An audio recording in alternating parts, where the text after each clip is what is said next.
Viewers, thanks for subscribing my channel. आज एक बहुत ही इंटरेस्टिंग ज़हनी बीमारी जिसका नाम बाइपोलर डिसऑर्डर है, उसके बारे में आज मैं आपको कुछ बताना चाहूँगी।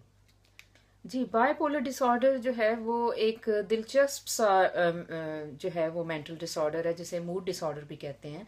और ये दिलचस्प इसलिए है क्योंकि इसमें आपको एक ही शख्स में जो है दो एक्सट्रीम्स नज़र आती हैं।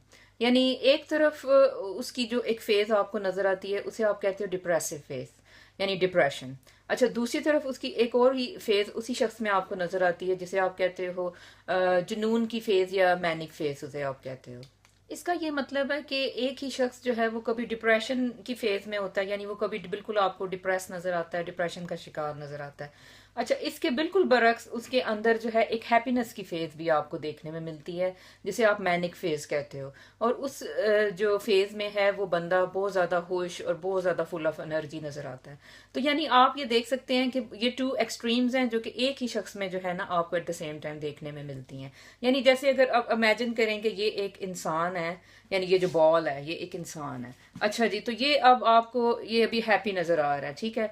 तो हो सकता है कि ये उसकी हैप्पीनेस का जो फेज है ये मैनिक फेज हो, और इसमें जो है वो हो सकता है कि वो 2 दिन निकाले, 3 दिन इसी तरह वो मैनिक फेज में रहे। ये भी कभी लोगों में होता है कि वो पूरा साल मैनिक फेज में रहते हैं, कभी कुछ लोग जो है वो 2 माह मैनिक फेज में रहते हैं और उसके बाद जो है वो टर्न करे और ये सेम ही पर्सन है और उसके बाद जो है ना वो उसकी डिप्रेसिव फेज आ जाए। अच्छा, डिप्रेसिव फेज भी जो है हो सकता है वो फिर 2 माह चले, 3 माह चले, 6 माह चले और वो उसके बाद जो है ना वो डिप्रेशन में रहे। यानी अब आप देखें कि ये सेम ही पर्सन है, वो कभी एक्सट्रीमली हैप्पी हो रहा है, ठीक है जी, और कभी वो जो है एक्सट्रीमली सैडनेस में जा रहा है। यानी ये इसके डिफरेंट सैडनेस जो है वो और जो हैप्पीनेस के जो एक मूड्स एंड डिफरेंट वो आपस में चेंज ओवर होते रहते हैं। ठीक है, तो ये काफी कॉम्प्लिकेटेड भी डिसऑर्डर है क्योंकि अक्सर लोगों को समझ नहीं आती, ऐसे लोगों की, कि आखिर उन्हें मसला क्या है। अच्छा, अब हम देखते हैं कि इसमें जो डिफरेंट फेजेस हैं, डिप्रेसिव फेज में इंसान जो चला जाता है उसमें क्या होता है, और जो जब वो मैनिक फेज में जाता है तो उसमें क्या उसके ऊपर जो है असरात होते हैं। अच्छा जी, मैनिक फेज की अगर बात करें तो आप देख सकते हैं कि ये मैंने ये थोड़ा सा इसका चार्ट सा बनाया है। इसमें ये एक मैनिक फेज है। मैनिक फेज को उर्दू में कहें तो आप कह सकते हैं जुनून की कैफियत या हफ्तीपन, इसको इसकी यही ट्रांसलेशन हो सकती है। लेकिन मैनिक कहें तो वो जरा ज्यादा अच्छा टेक्निकल सा लगता है। तो अच्छा, मैनिक फेज में जो होते जब लोग होते हैं तो उनका जो है वो बहुत ज्यादा अच्छा मूड रहता है, यानी बिल्कुल फुल ऑफ हैप्पीनेस और फुल ऑफ वो एनर्जी होते हैं और फुल ऑफ ऑप्टिमिज्म जिसे कहते हैं ना, कि भाई वो बिल्कुल जिंदगी से पुर उम्मीद होना और जिंदगी से भरपूर होना। तो ये उनकी मैनिक फेज में ना ये ऐसे हो रहा होता है। अच्छा, इस फेज में जब ये लोग होते हैं बायपोलर वाले, तो वो जो है उसमें बहुत ज्यादा मतलब वो मनी स्पेंडिंग करना शुरू कर देते हैं, यानी एक्सेसिवली मनी। यानी कुछ लोगों में तो ये भी देखने में आता है वो पूरा बैंक अकाउंट वो खाली कर देते हैं बाजू का मैनिक फेज में, क्योंकि उनको इतनी वो मतलब हैप्पीनेस में रहते हैं और इतना ज्यादा वो एनर्जेटिक और फुल ऑफ लाइफ नजर आते हैं कि उन्हें कोई परवाह ही नहीं है ना जैसे। तो ये काफी खतरनाक भी हो जाती है क्योंकि वो 1 मिनट में हो सकता है कि उनके अगर पास 50 लाख पाउंड है या 10 लाख पाउंड है तो वो अच्छी से एक गाड़ी ले लें और मतलब और इधर उधर बांट दें पैसे, और मतलब वो सारी मनी जो है वो स्पेंड करके बैठ जाएं। और अच्छा, फिर इस मैनिक फेज में जो है लोग जो है बहुत ज्यादा जैसे बातूनी हो जाते हैं, लतीफे सुनाना और बहुत ज्यादा लोगों को खुश करना, और मतलब बहुत ही उनमें ना एक आप देखते हैं कि आप बहुत अट्रैक्टेड फील करते हैं कि ये बंदा जो है कितना ये अच्छे मजाज का है और ये कितना ज्यादा जो है आपको जो है इम्प्रेस कर रहा है।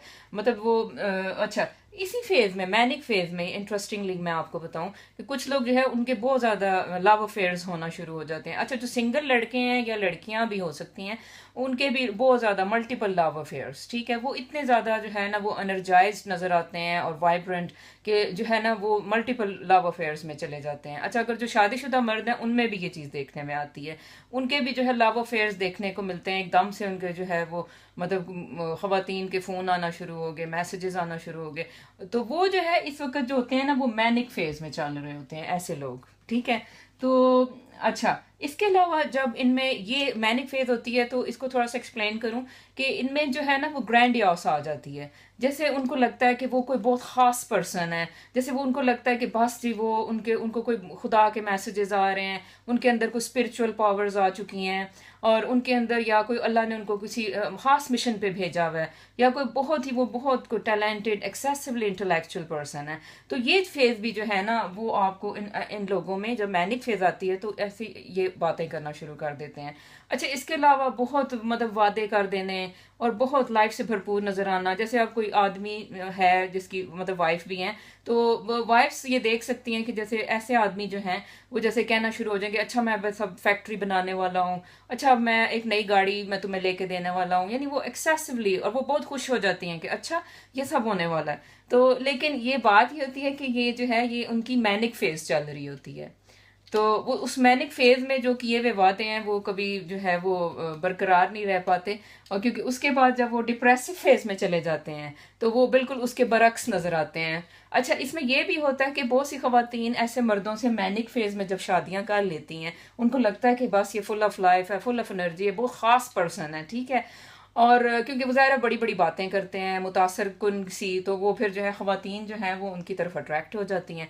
अच्छा, वो मैनिक फेज में शादियां हो जाती हैं। अच्छा, जब उस बंदे की फिर शादी हो गई, सारा कुछ हो गया, अब उसके बाद अगर फॉर एग्जांपल उसकी डिप्रेसिव फेज स्टार्ट हो जाती है तो वो बिल्कुल बरक्स हो जाता है। यानी अब डिप्रेसिव फेज में ऐसे लोगों के साथ क्या होता है कि वो उनका बिल्कुल लो मूड रहना शुरू हो गया, होपलेसनेस की बातें शुरू कर दी उन्होंने, यानी ना उम्मीदी की बातें कि जिंदगी का फायदा नहीं है, जिंदगी क्या है, अच्छा जी बिल्कुल लो मूड, लो एनर्जी, बिल्कुल सोए रहना, किसी से बात ना करना, कुछ ना खाना ज्यादा, और मतलब जो है वो मतलब कुछ लोगों में सुसाइडल भी बातें करना शुरू हो जाते हैं।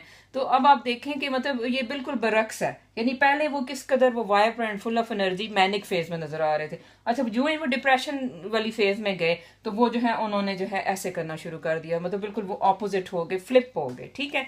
तो अब इसमें यानी आप देखें कि नॉर्मल जो एक बंदा होता है उस पर भी यानी वो ना, ये जैसे अब एक लाइन हम ड्रॉ करें इन दोनों फेजेस में, ठीक है। नॉर्मल बंदा आपको पता है कि वो उसकी बस लाइफ चलती रहती है, कभी वो थोड़ा सा खुश होता है, अच्छा वक्त आता है खुश हो जाता है, थोड़ा सा कभी डिप्रेशन आ जाती है उसकी, यानी ये लाइन का जो सर्कल है ना वो बस ऐसे चलता है, कभी थोड़ा सा ज्यादा डिप्रेस हो जाता है, कभी ऐसे, ठीक है।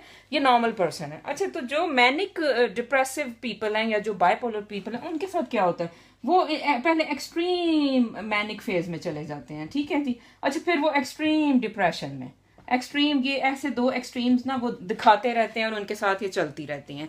तो ये काफी कॉम्प्लेक्स होता है क्योंकि जो है ना कभी ये फेजेस जो मैनिक फेजेस हैं जैसे वो 2 माह लास्ट लॉन्ग करती हैं, कभी जो है वो 2 दिन लॉन्ग करती हैं, और उसके बाद फिर वो डिप्रेशन में चले जाते हैं। अच्छा, इसकी वजह से उनकी ज़ाहिर रिलेशनशिप्स अफेक्ट रहते हैं, उनकी जॉब्स अफेक्ट रहती हैं, और ऐसे लोग जो है वो मतलब वो आपको डिपेंडेबल नहीं लगते।